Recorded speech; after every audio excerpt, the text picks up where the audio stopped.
প্রিয় মানুষগুলো পরিবর্তন হলে তাদের মাঝে কিছু জিনিস লক্ষ্য করা যায়। কেউ হারিয়ে গেলে হয়তো তাকে খুঁজে পাওয়া সম্ভব, কিন্তু কেউ বদলে গেলে তাকে আর আগের মতো করে কখনোই ফিরে পাওয়া যায় না। যেই মানুষটাই একটা সময় ঘন্টার পর ঘন্টা খুব আগ্রহ নিয়ে কথা বলতো, সেই মানুষটাই পরিবর্তনের সময় কথা বলতে খুব বিরক্ত বোধ করবে। যেই মানুষটা একটা সময় তোমাকে অন্য কারোর সাথে তুলনা করা পছন্দ করতো না, সেই মানুষটা এখন নিজেই তোমাকে অন্য কারোর সাথে তুলনা করবে।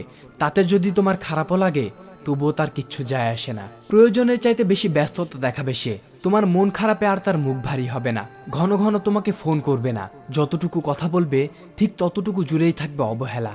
অন্য কেউ যদি তোমাকে অপমান করে, তাতে তার খুব একটা বেশি খারাপ লাগবে না। অকারণে অপবাদ দেবে, কথায় কথায় ফোন কেটে দেবে। একটা সময় তার সমস্ত জায়গা থেকে তোমাকে আড়াল করে দেবে। তুমি বেঁচে আছো কি মরে গেছো তার খোঁজ সে নিতে আসবে না। তোমার দোষ না থাকলেও সে তোমার দোষ খুঁজে বের করবে। বিশ্বাস করে এই পরিবর্তন হয়ে যা মানুষগুলো একদিন ঠিক বুঝতে পারবে যে সে তোমাকে সঠিক মূল্য না দিয়ে কত বড় ভুল করেছে। সে একদিন ঠিক বুঝবে তুমিই ছিলে তার জীবনের সেরা প্রিয় মানুষ, যাকে কেবল তুমি সুখে রাখতে পারতে। একদিন তারা বুঝবে ঠিকই, কিন্তু ততদিনে তুমি পরিবর্তন হয়ে যাবে। তাকে ঘৃণা করতে শুরু করবে, তার নামের পাশে অপ্রিয় শব্দটি যুক্ত করবে। সময় এমনই, কখনো কারোর জন্য থেমে থাকে না।